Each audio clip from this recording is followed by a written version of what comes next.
The officer thought she had just pulled over a suspicious black man, an unmarked vehicle, civilian clothes, parked on the shoulder of a quiet rural road in Georgia. No military tags, no documents in hand, no explanation that sounded right. To her, it was an easy opportunity to assert control. She didn't know. The man standing there was Lieutenant General Elijah Monroe, a man who had once commanded thousands of troops, who had survived the worst combat missions in the Middle East, who had been awarded medals by the president himself. A man who didn't need to raise his voice to earn respect, because it lived in his eyes, his nod, his measured words. But that day, on a desolate stretch of road lined by wild trees and covered in the heavy June air, and Georgia dust thick in the wind, no one knew who he was. No stars on his shoulder, no aides, no motorcade, just a middle-aged black man alone on the roadside, being ordered, questioned, treated like a threat. And all he did, stay calm.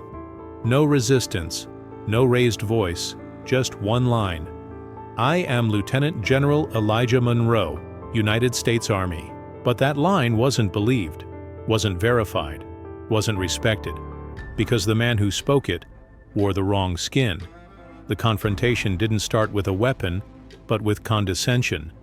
And it didn't end with blood, but with a single phone call. Just one. Enough to make the Pentagon answer. Enough to force those who once looked away to finally open their eyes. Highway 280 cuts through rural Georgia like a faded ribbon of old memory. Every bend, every curve, every dust-covered gas station. Elijah Monroe knew them all by heart, after decades of traveling between Albany and Fort Moore. But today, his military-grade GPS glitched. A simple system update, minor but enough, to make him pull over. Just past a faded sign that read, Ellaville 4 miles, he spotted a gravel turnout. He eased the wheel, his car crunching slowly over white stones. Engine off. He pulled out his encrypted military phone from the pocket of his polo shirt. He was in plain clothes, gray polo, khakis, no insignia, no name tag. His jacket adorned with 3 silver stars, rested neatly in the back seat. A short break, a brief pause, that was all, until he heard the sound of tires rolling across gravel behind him. A beat-up cruiser from the Lee County Sheriff's Office approached without sirens. Its flickering lights weren't an emergency, they were a warning. Someone here holds the power. The driver stepped out, blonde hair tied back, aviator shades. Her hand was already resting on her holstered weapon. No greeting. No, good afternoon. No, license and registration, please. Just 3 sharp knocks on the window. Knock, knock, knock.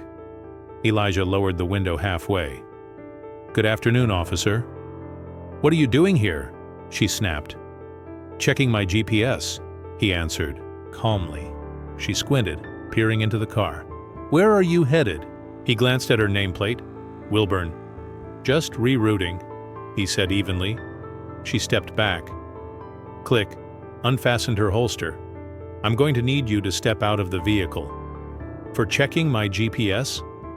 This is private land. We've had issues with illegal dumping. You match the suspect's description. What description? No answer. Just a tighter grip on the weapon. Elijah Monroe inhaled slowly, then opened the door. I'll step out, he said, voice steady. But let me be clear. I haven't done anything wrong. You're not cooperating, she snapped. I've complied with every word you've said. She led him to the rear of his car. No backup, no body cam, no protocol. Her radio crackled, but she ignored it. Hands on the trunk, she ordered. He hesitated. I'm a federal officer. My ID is in the vehicle. Let me... Hands on the trunk. She grabbed his arm and twisted it. His palm slammed against the sun-heated metal. She kicked his feet apart. No explanation. No probable cause. He didn't resist, didn't grimace, didn't raise his voice. He just whispered, "You're making a mistake." But she didn't listen. Or maybe she didn't want to. From the distant road, an old pickup truck rolled by slowly. The woman in the passenger seat cracked the window, raised her phone. Her son in the back seat was already recording. Camera trained on the scene unfolding in broad daylight. No one spoke. No one stepped in, but they watched. And somehow that silence made the moment even louder. Elijah kept his palms pressed against the trunk, burning hot under the sun. Sweat trickled down his forehead. His wrist throbbed, but he didn't move. Gave no excuse for anyone to claim. He was resisting. Officer Wilburn was breathing heavily, not from exhaustion, but from the rush of adrenaline. What she didn't realize was she was no longer in control, not of him, but of herself. "I won't say it again," she barked. "You're being detained." Elijah didn't flinch. "I request your supervising officer," he said evenly, "or permission to retrieve my identification." "You don't have the right to request anything," she snapped. "Stay right there." Out of the corner of his eye, Elijah saw the teenage boy had stepped out of the truck, standing at the shoulder, still filming. The boy's father stood beside him, arms crossed, no longer just curious. There was something in their posture. Watchful, wary, waiting. They weren't leaving. "I'm not resisting," Elijah repeated. Calm as ever, his voice was like a field instructor briefing a recruit. "But I need my identity confirmed. I'm Lieutenant General Elijah Monroe, United States Army. My credentials are in a document case on the front seat." Wilburn gave a dry, disbelieving laugh. "You expect me to believe that?" He paused. "You don't need to believe. You just need to check." But she didn't. She stepped back, raised her radio, and whispered, just loud enough for him to hear, "Suspicious male, possibly armed." His chest tightened. "I'm not carrying a weapon," he said clearly. She stared at him coldly. "You're military. You people usually are. You people." Elijah didn't reply. He'd heard that kind of contempt before. In congressional committee rooms, from men in suits, and now from a trembling local officer grappling with a power she couldn't comprehend. "I'd advise you to stop here," he said, voice low but firm. "You're escalating a situation that never had to be one. You don't get to tell me how to do my job." "Then do it properly," he said. "By the book, not by your bias." Her eyes narrowed. "Are you threatening me?" "No, ma'am. I'm warning you." Then she stepped forward, yanked his wallet from his back pocket, flipped through the cards like she was browsing takeout menus, until she stopped. A hard gray ID card, embossed with the Pentagon seal. Clearance level 4. Portrait. Photo. Name. 3 gold stars at the corner. 1 beat of silence. Her jaw tightened. Where'd you get this?" "I didn't get it," Elijah said. "I earned it over 30 years of service." She closed the wallet, took a half step back, not enough to be called an apology, but enough to show she knew she'd crossed a line. She looked around. The phones were still recording. The eyes are still waiting for accountability, waiting for something that never came.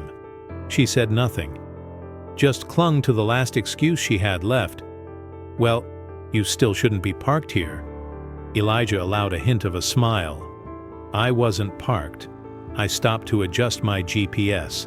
She turned away, perhaps realizing that the excuse no longer held. "You may call someone now," she muttered. "To call your attorney?" She added sarcastically. "No," Elijah replied without pause. "I'm calling the Department of Defense." A black SUV had pulled up quietly in the distance, engine still running. The man inside didn't get out. He just rolled down the window, watching. A woman nearby stood with her phone, still recording a close-up. The teenager, Miles, was now on the shoulder, gripping the camera, eyes wide open, unblinking. He didn't know who the man being detained was, but he knew what he was watching was wrong. Among the long shadows cast by the pines, a faint siren began to rise. Another unit was approaching, but Officer Wilburn didn't wait. She moved behind Elijah, hand still near her holster. Elijah stood steady, hands on the trunk, head slightly lowered. No resistance, no threats. But Wilburn, whether from fear or pride, jerked his wrist back hard, twisted it, and locked the cuffs on with such force that the metal immediately bit into his skin. He flinched but didn't cry out. He didn't have to. The metallic clink of the cuffs echoed across the crowd of onlookers and recorders. A bell, tolling that something had gone too far. "You're resisting arrest," Wilburn announced, trying to keep her voice firm. Elijah just exhaled slowly, eyes finding Miles, whose hands were now trembling, but who still held the camera steady. And then Elijah spoke, not loudly, not angrily. Just as if making a note to himself. "It's all being recorded," Wilburn sneered. "You think that matters?" He didn't respond right away. Then he turned slightly, catching the lens with his gaze. "It always matters. Just not everyone understands that. In time." She shoved him toward the cruiser, opened the back door, and shoved him inside. No explanation, no Miranda rights, no questions about his health. The door shut with a heavy thud. Inside the car, Elijah shifted awkwardly. The cuffs were too tight for him to sit upright.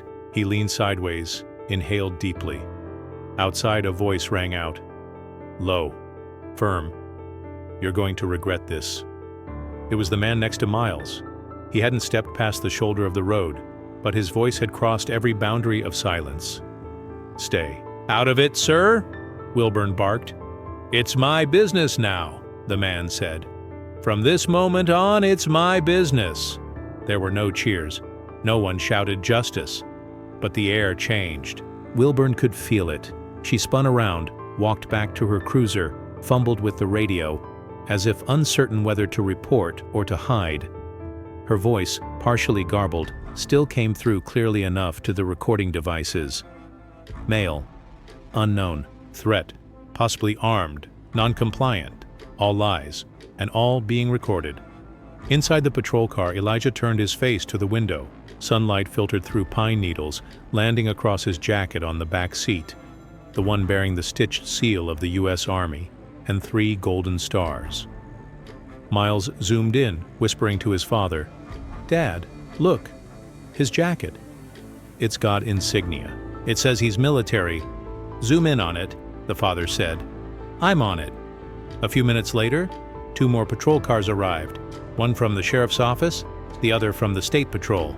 From the first car stepped Deputy Lamar Boyd, tall, salt-and-pepper beard, dark uniform flecked with dust. He didn't draw his weapon. He didn't rush. He just walked straight to Officer Wilburn, hands clasped behind his back. They exchanged a few brief words. Boyd tilted his head, glanced toward the cruiser where Elijah sat. He walked over, opened the back door. "Sir, I need to verify your identity." Elijah looked up. "Lieutenant General Elijah Monroe, United States Army." Boyd's brow furrowed. "Did she see your ID?" "She's holding it." Boyd didn't press further. He closed the door quietly, walked back, pulled Wilburn aside. They spoke in hushed tones. She nodded once, eyes cast down. Not at him, not at anyone. Her fists clenched. When Boyd returned, he opened the cruiser again. "General, would you like to make a call?" Elijah nodded. "One person. Just one." Boyd didn't hesitate. He handed over his personal phone, unlocked, right into Elijah's. Cuffed hands. The phone in Elijah's hands felt heavier than usual, not because of its weight, but because of what it now represented. Elijah curled his fingers around it, strained slightly to dial. Not easy with his hands still cuffed, but discipline had long trained his muscles. Tendons flexed. Each button press clicked faintly, just loud enough for Deputy Boyd to hear beside him. 1 ring. 2. Then a voice came through, crisp, direct. Major Kendall speaking. Elijah didn't waste a second. "This is Lieutenant General Elijah Monroe. I am currently being unlawfully detained by local police in Schley County, Georgia. I'm seated in the back of a patrol car. I need immediate identity verification." A brief silence. "Are you safe, sir?" "For the moment, but the situation may escalate. There are witnesses recording. I need the Pentagon liaison office to respond within the next 10 minutes. A rustle. Then another voice, short, clipped, colder. "Commander Reeves, we're triangulating your coordinates now. Military plates have been flagged. Federal personnel will reach your location in under 9 minutes. Hold position, General.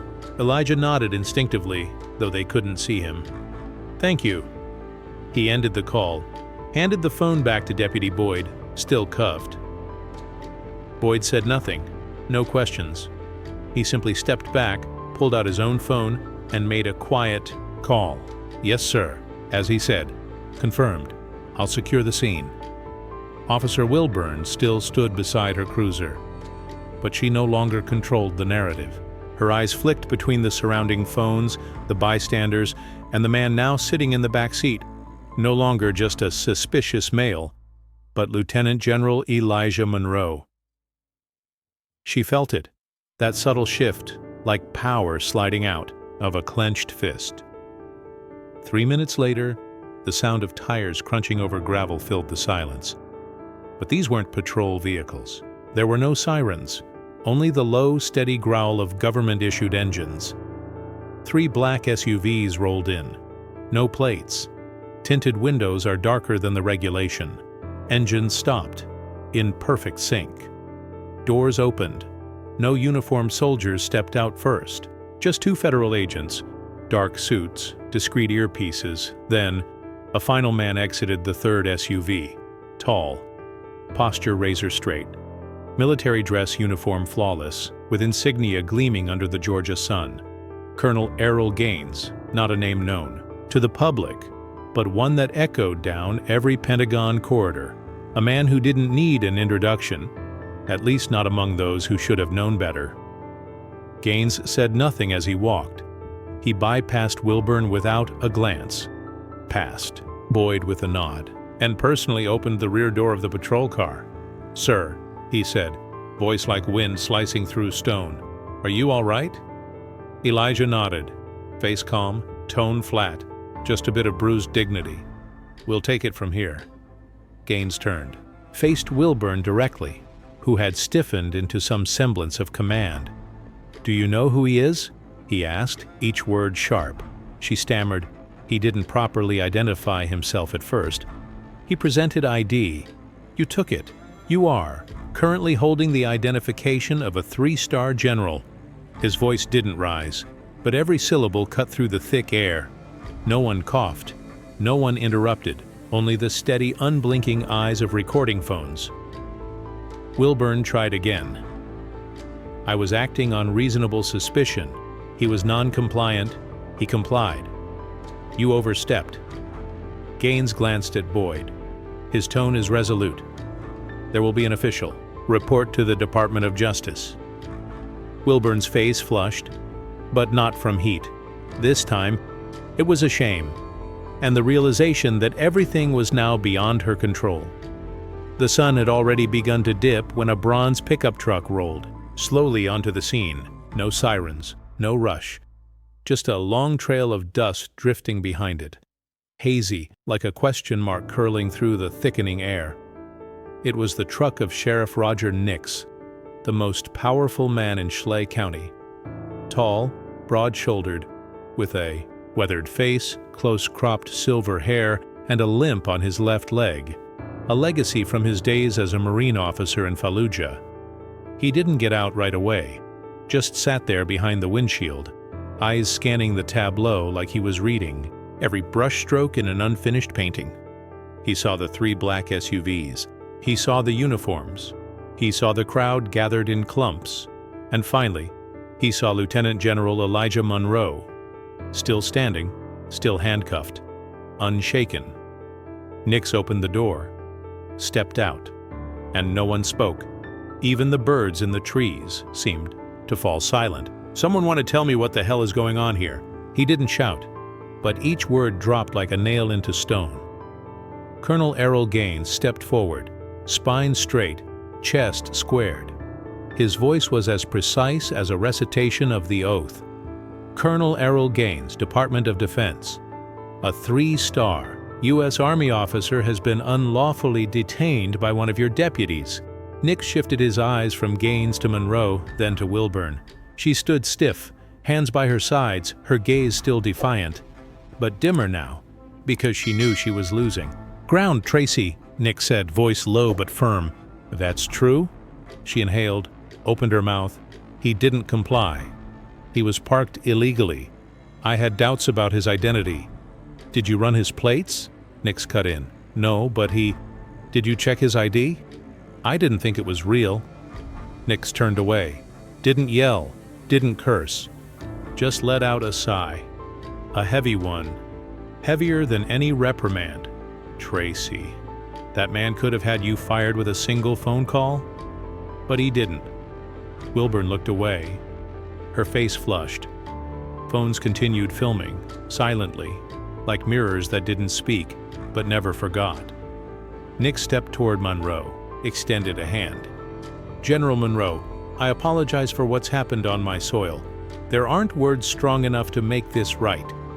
Elijah shook his hand firmly, not with anger, but with a quiet exhaustion. I understand, but this isn't personal anymore. Nix nodded, then turned back to Wilburn. Tracy, I'm placing you on immediate administrative leave. Badge and weapon. Wilburn's face drained of color. She stood frozen, but Nix didn't repeat himself. That's not a request. It's an order. Slowly, she removed her badge from her chest, then the gun from her belt, handed them over. Nix didn't even look at them. He gripped them like coals in his palm. Turning to the crowd, he raised his voice, not needing a mic. This is not how we treat anyone in this county. Not a soldier, not a citizen. No applause followed, no cheers, but no one left, because they all knew. This was the moment when a system was forced to reflect on itself. A teenage boy stepped forward. Miles, the one who filmed it all. Sir, would you like me to send you the video? Nix looked at him, nodded gently. Send it, and thank you for filming. Monroe still wore the cuffs, but he didn't demand they be removed. He didn't shout, he didn't threaten, because his silence. Through the entire humiliation, it was the loudest blow of all, not against Wilburn, but against a system too used to going unchecked, because no one dared to stand still and look it in the eye. The next morning, just as the first rays of sunlight brushed across the pine-covered hills of eastern Georgia, the world was no longer as quiet as the day before.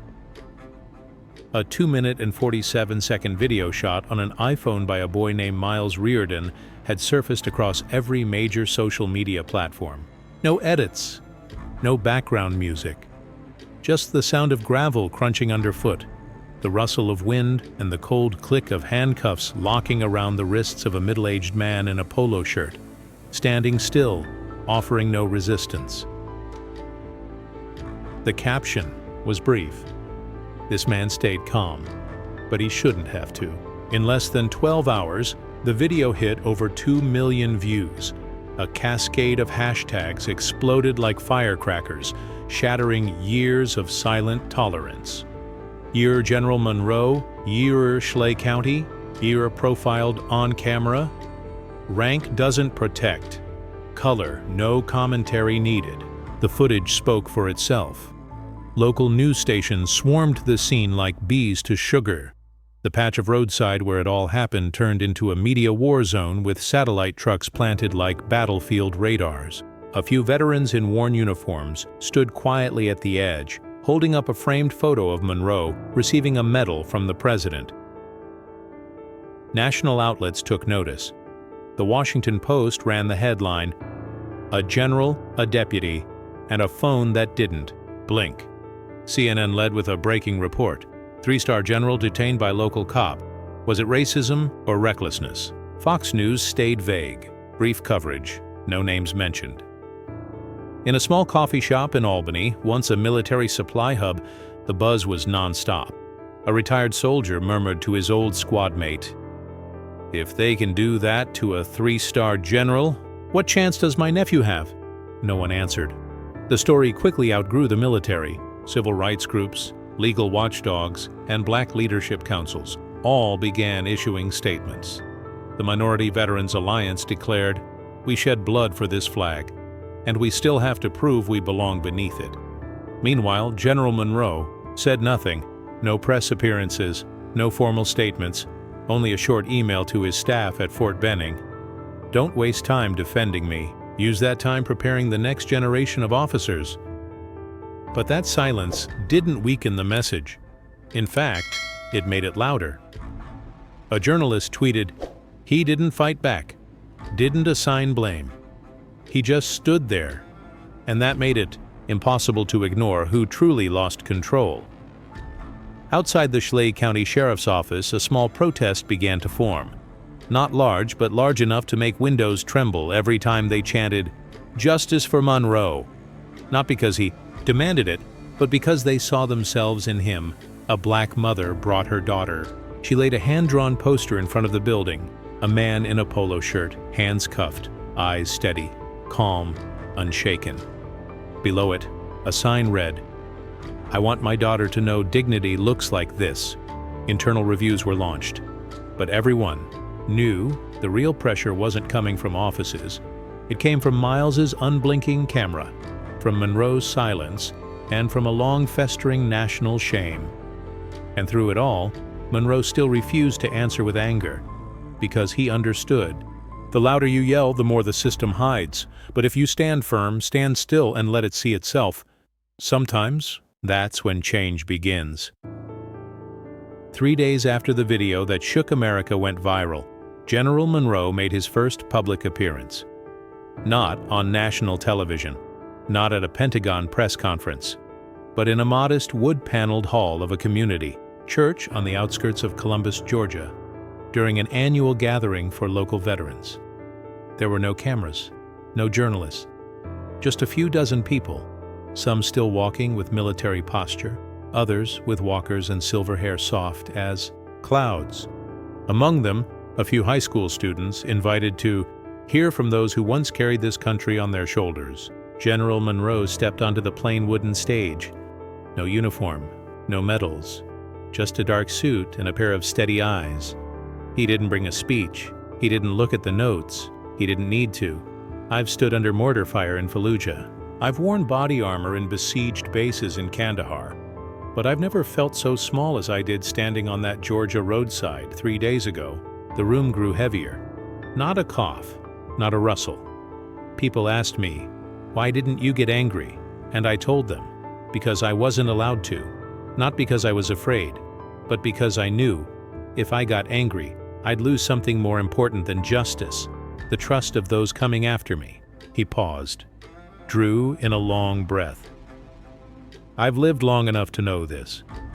When people like me lose control, we're not called upset. We're called a threat, dangerous, and then the truth stops being heard. A young veteran stood, his hand trembling.